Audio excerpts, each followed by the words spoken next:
Eh, Comencemos ya, voy a mostrarles lo que vamos a ver hoy respecto a lo que nos queda entonces, que es reconocer cuáles son las principales consecuencias que dejó entonces la revolución industrial. Acuérdense que hablamos de dos etapas principales de la revolución industrial. Si bien la dividimos en tres, son dos las principales.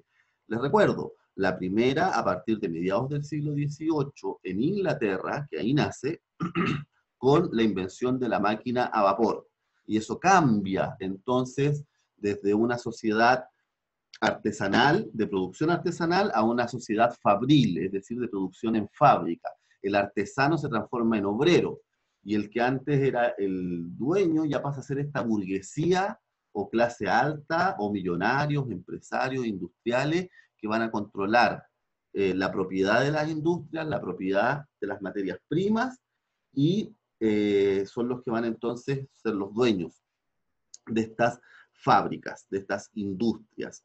Todo parte con la máquina a vapor, y ahí viene la industria textil, yo les había dicho que es la primera en sumarse a esta revolución, y de ahí la industria del hierro, sobre todo con esto de la locomotora y de las construcciones, el ferrocarril, y ahí viene a mediados del siglo XIX, fines del siglo XIX, una segunda revolución industrial que ya reemplaza el carbón y el vapor, lo reemplaza por petróleo. Y el petróleo también viene de la mano porque aparece la electricidad, y aparece el telégrafo, el teléfono, y así se vive con un gran cambio, y por eso lo que hayamos visto en la primera clase, esta idea del progreso ilimitado. En muy poquitas generaciones, el cambio tecnológico era gigantesco. Yo les hablaba, llevábamos prácticamente desde la época de la agricultura, de 12.000 años, teniendo la misma tecnología. O sea, el último gran invento quizá había sido la rueda, había sido quizá los molinos de viento y de agua, pero todo con energía natural, o sea, o energía animal, o energía de la naturaleza, o energía del mismo hombre. En cambio, la revolución industrial reemplaza esa energía y hace que sea mucho más rápido fabricar, que se pueda fabricar mucho más y además que se pueda llegar más lejos. Y nace la industria química, que les nombraba, todo el tema del plástico, de los remedios, de la industria del hierro para las construcciones, etcétera. Todo eso entonces en apenas 150 años cambia para siempre la imagen mundial. ¿En qué la hemos visto nosotros reflejada? Es lo que vamos a ver hoy día. ¿Cuáles han sido algunas de las consecuencias de esta revolución industrial? Primero, y vayan tomando apunte, acuérdense que grabamos esto para que lo puedan ver después en YouTube,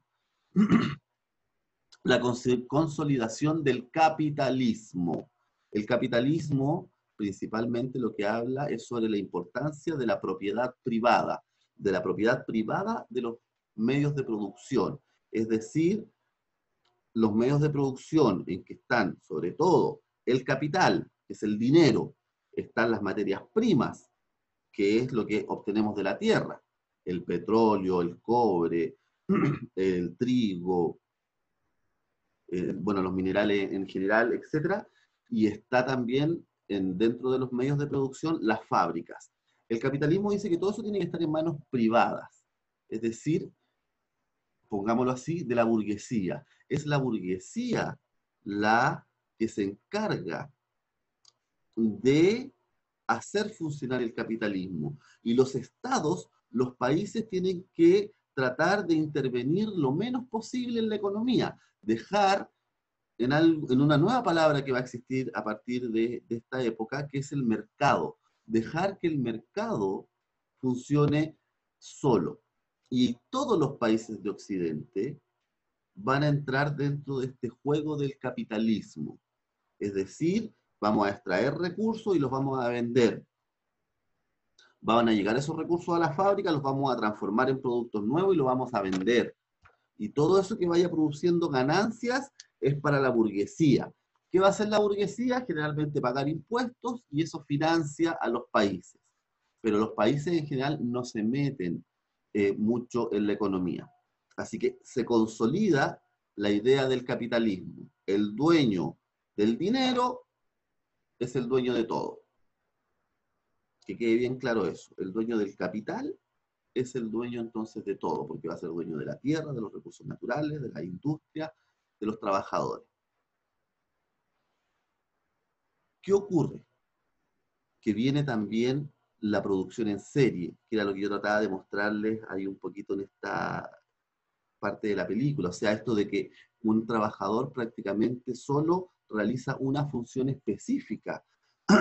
Y era lo que les comentaba la semana pasada. Ya no va a ser un artesano zapatero que se va a demorar varios días en hacer un zapato, porque va a tomar desde el cuero hasta todo lo que necesite para realizar esto, sino que ahora un obrero va a hacer la planta del zapato, el otro obrero va a hacer la cubierta de cuero, el otro va a hacer los cordones, el otro lo va a coser, el otro lo va a armar, el otro lo va a meter en la caja y otro lo va a vender.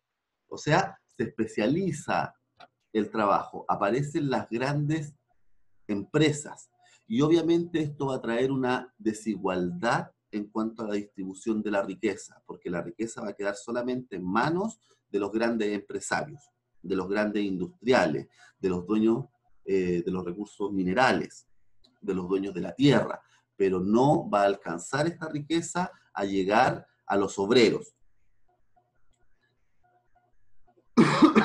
Viene, también lo vimos un poquito la semana pasada, este boom demográfico, esta explosión demográfica. Ya le había dicho yo, se mantiene alta la natalidad porque no hay todavía métodos de anticoncepción, así que siguen naciendo 8, 9 hijos por pareja o por mujer, pero se morían la mayoría.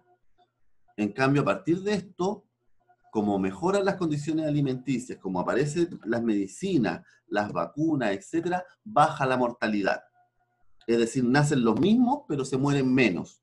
Esto quiere decir que vamos a pasar de 1.000 millones de habitantes en el planeta a mediados del siglo XVIII a 7.200, que es lo que tenemos ahora. Viene, sea, una explosión. Nunca antes vista en la historia de la humanidad. Yo les decía, se demoraba antes el ser humano más o menos 500 años en duplicarse. Aquí en 250 años se septuplicó, se multiplicó por 6. Así que viene un aumento de la población. Y además, como hay un cambio en las actividades productivas y aparecen las fábricas y el campo se llena de maquinaria, el campesino se queda sin trabajo. Y ve la gran oportunidad de sobrevivir, ve la gran oportunidad de tener trabajo, de recibir un sueldo, etcétera, la ve en las ciudades. Por lo tanto, viene una migración que se llama, es decir, un movimiento desde el campo a la ciudad. Eso también es muy importante tenerlo en cuenta. Un flujo migratorio muy importante del campo a la ciudad. Ya no solamente son productivos económicamente, por hacerlo así, o población económicamente activa, ya no son solamente los hombres, sino que también se incorporan las mujeres y los niños. Antes, en general, en los talleres artesanales o en el campo, era mucho más fuerte la presencia masculina en el trabajo. A partir de la revolución industrial se suma el trabajo femenino, sin ningún derecho todavía, obviamente, y además el de los niños, que va a tardar harto tiempo en regularse, el de los niños hasta que ya más o menos se prohíbe en el mundo, el trabajo infantil. Pero tienen que considerar ustedes, y creo que también se los mencioné, por ejemplo, en las minas de carbón de Inglaterra, para ahorrarse tiempo, los dueños de las minas, los túneles que hacían eran de 1,20 m de alto, para que cupiera el carro nomás, donde arrastrar el carbón. Por lo tanto, era muy común en las minas de Inglaterra que gran mayoría de los trabajadores eran niños, porque así eran más, no tenían que agacharse para entrar a los túneles. Así de trágico era en esa época. Por lo tanto, el trabajo infantil también fue bastante importante en esta época. Y también se produce con mucha fuerza las migraciones internacionales. ¿Por qué? Porque los viajes se hacen más rápido, los viajes se hacen más cortos. Si yo antes tomaba, imagínense, un barco que era empujado por el viento con velas, me demoraba hasta de repente semanas, meses de América a Europa. Aparece primero la máquina a vapor, después aparecen los barcos a vapor, los barcos a petróleo, después aparecen los aviones, o sea, viene todo un tema también de revolución en los transportes. Ya no me demoro semanas, meses en llegar de un lado a otro, me demoro días o hasta horas. Y además se quieren aprovechar las oportunidades económicas de todo el mundo. Por lo tanto, América, sobre todo América del Sur, se llena de inmigrantes que tratan de aprovechar las oportunidades de las industrias que están creciendo acá. Sobre todo cuando va a venir, lo que hablamos también, la Primera Guerra Mundial, la Gran Guerra. Mucha gente va a huir de Europa en busca de mejores oportunidades y van a llegar a América, a Uruguay, a Argentina, a Chile, a Brasil, van a llegar muchos inmigrantes italianos, polacos, palestinos, judíos, etcétera. Va a llegar mucha migración de esas naciones a América del Sur. Surge, súper importante, chiquillos, y esto ya viene de la mano con la Revolución Francesa, el nacimiento de la sociedad de clases. Dejamos atrás a la sociedad estamental, acuérdense esa que decía que estaba el bajo pueblo o el tercer estado, que estaba la nobleza y estaba el clero. Esa era la sociedad estamental, que no había movimiento de clases. Yo nacía en una clase y ahí moría.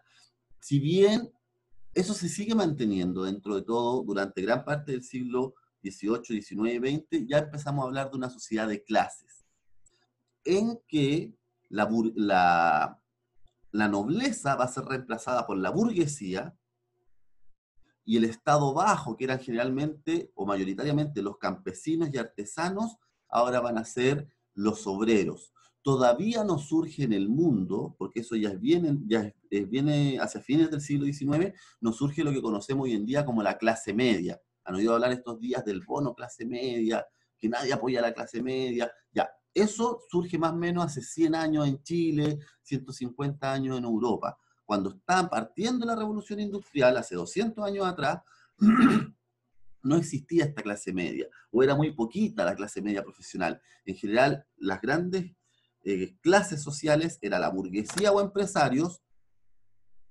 que ya reemplaza a la nobleza y que se transforma entonces en el poder económico absoluto de la sociedad de la época. Y surge el proletariado,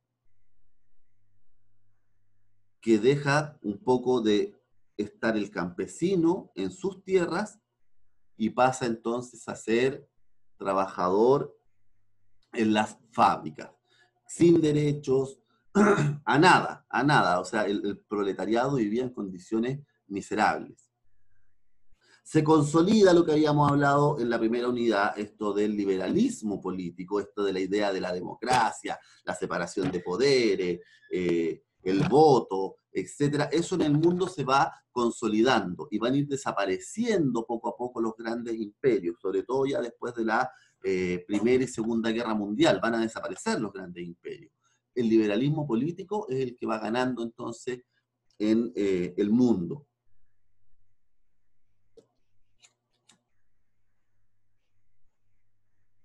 Perdón, como les decía, Inglaterra es el motor de todo, sobre todo en la primera revolución industrial. Ya después también va a aparecer Estados Unidos, Alemania, Japón, como grandes potencias industriales.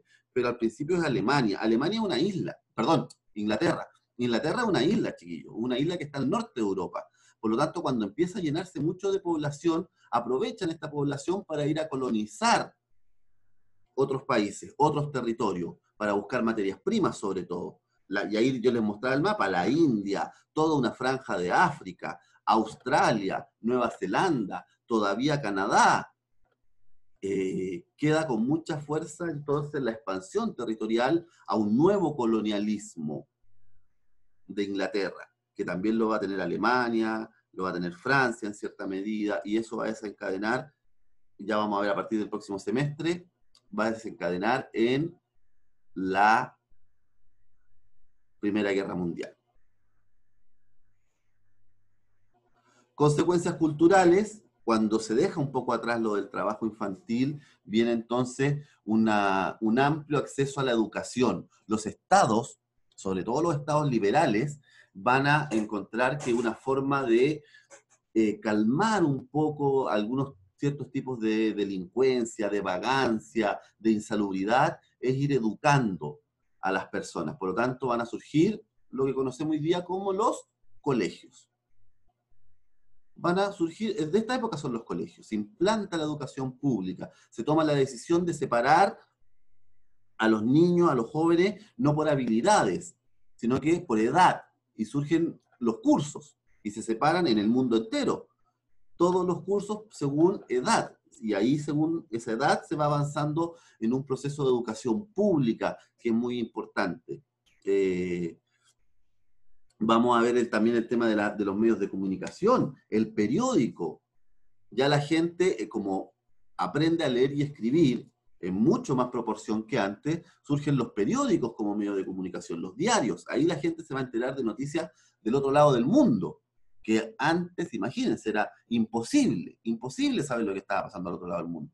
Ya con los diarios, por lo menos con un par de días de desfase, 2, 3 días, 4 días de desfase, la gente se va enterando de lo que está pasando. Hay por ahí unas imágenes documentales que están en YouTube de cuando, por ejemplo, aquí llega la noticia de que se hundió el Titanic, por ejemplo, hace un poquito más de 100 años, en 1900, ya ni me acuerdo, 19 o antes, 1912, por ahí que se hunde el Titanic, muestra cuando llega la noticia como al día siguiente o a los 2 días a Santiago, y cómo la gente se impresiona por la cantidad de muertos, etcétera, y cómo había sido un tropiezo para el progreso. Acuérdense que se pensaba que el progreso no lo detenía nada, cómo se iba a hundir un barco.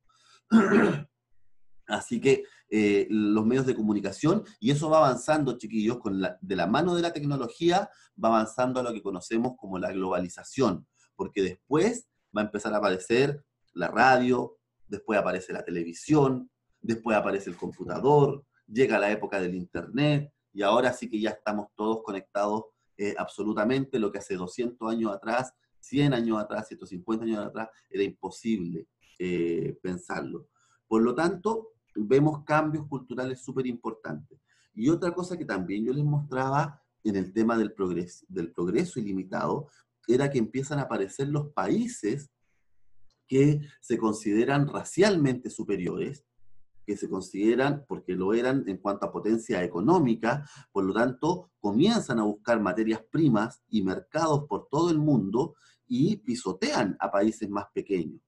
Por lo tanto, viene toda esta idea de las grandes potencias, de la superioridad racial, etcétera, que también, insisto, va a desencadenar en lo que va a ser la Primera Guerra Mundial por allá por 1914, hace poquito más de 100 años atrás.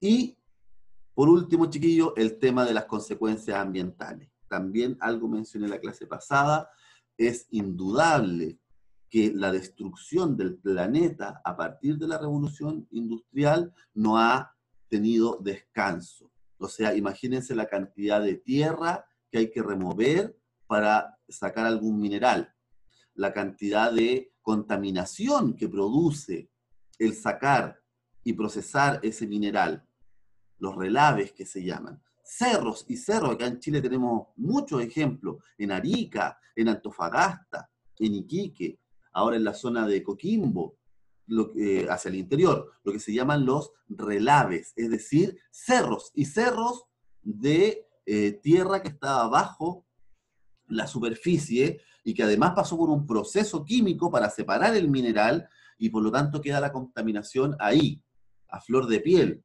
Y viene entonces también el tema de la contaminación ambiental, sobre todo con el tema del humo de la fábrica. Imagínense lo que fue el carbón, el petróleo, son absolutamente contaminantes, por lo tanto, tiran una cantidad de CO2, de dióxido de carbono, al ambiente, a la atmósfera, que el planeta no es capaz de absorber. ¿Ustedes saben quiénes son los que absorben dióxido de carbono? Las plantas, básicamente, los árboles, son los que absorben el dióxido de carbono y lanzan oxígeno. Este equilibrio que el planeta tuvo durante millones de años se quiebra, porque las plantas ya no son capaces de absorber esta cantidad de dióxido de carbono y viene, por lo tanto, lo que conocemos como el calentamiento global. Es decir, sube la temperatura. ¿Por qué? Porque los rayos del sol antes rebotaban en la Tierra y al haber mucho oxígeno, se devolvían hacia el sol, se devolvían hacia la atmósfera. Ahora en las ciudades y en gran parte del planeta, donde hay una capa de dióxido de carbono que nos tapa, que es la contaminación que ustedes al salir de su ventana ven, como cosa gris que uno ve, que ya no ve los cerros como se ven en el verano, o no ve, etc. Esta capa de dióxido de carbono hace que los rayos del sol reboten en el suelo, ¿cierto? Se devuelvan hacia el sol, pero en vez de liberarse hacia la atmósfera, quedan atrapados en esta capa de dióxido de carbono, que es lo que conocemos como el efecto invernadero. Y eso produce entonces el cambio climático, el calentamiento global. Y vemos sectores, y nosotros acá en Chile lo estamos sufriendo, en que pueden pasar años prácticamente sin que llueva, o al revés, puede venir un periodo en que van a haber huracanes, inundaciones. El calentamiento global no solamente es sequía, sino que es cambio climático muy importante. Más todos los daños que obviamente produce el estar respirando estas partículas de dióxido de carbono. Así que la contaminación es uno de los efectos más por lejos negativos de estas revoluciones industriales, tanto por el uso del carbón, por el uso del petróleo, por el uso de la leña, todo lo que genere combustión genera entonces contaminación. Así que, y en eso está el mundo ahora, ya se está hablando, si no le ponemos freno a esto, de aquí al año 2050, por ejemplo, ya no vamos a tener osos polares, se están derritiendo los hielos, en la Antártida, en el Ártico, la capa de ozono, que también estuvo mucho tiempo en boga en los años 80, 90, el daño que se hacía a la capa de ozono, que es esa capa en la atmósfera que nos protege de los rayos ultravioletas que lanza el sol, que también se está debilitando. O sea, las consecuencias ambientales es quizás lo más negativo de la revolución industrial, porque la estamos viviendo hoy en día y todavía no se le pone freno.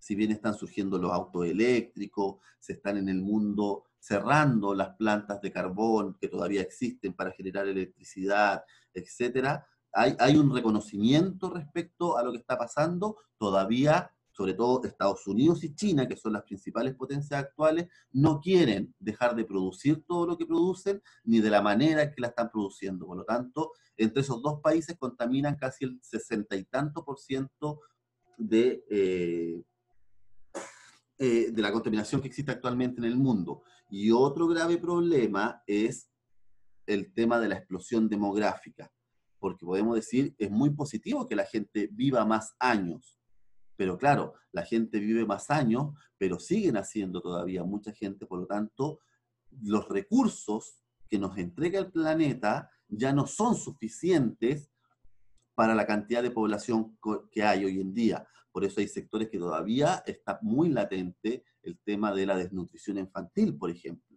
sobre todo en África, en sectores de Asia, todavía queda mucho de eso. Y es porque incluso hay una página web que lo muestra, existe un calendario mundial de cuando el hombre ya se gastó los recursos renovables de un año. Es decir, cuando ya le está pidiendo prestado al planeta. Y eso generalmente ocurre como en junio.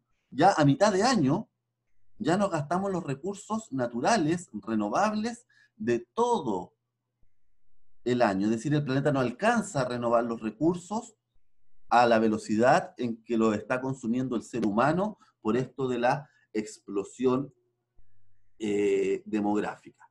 Así que, chiquillos, no sé si hay alguna consulta, pero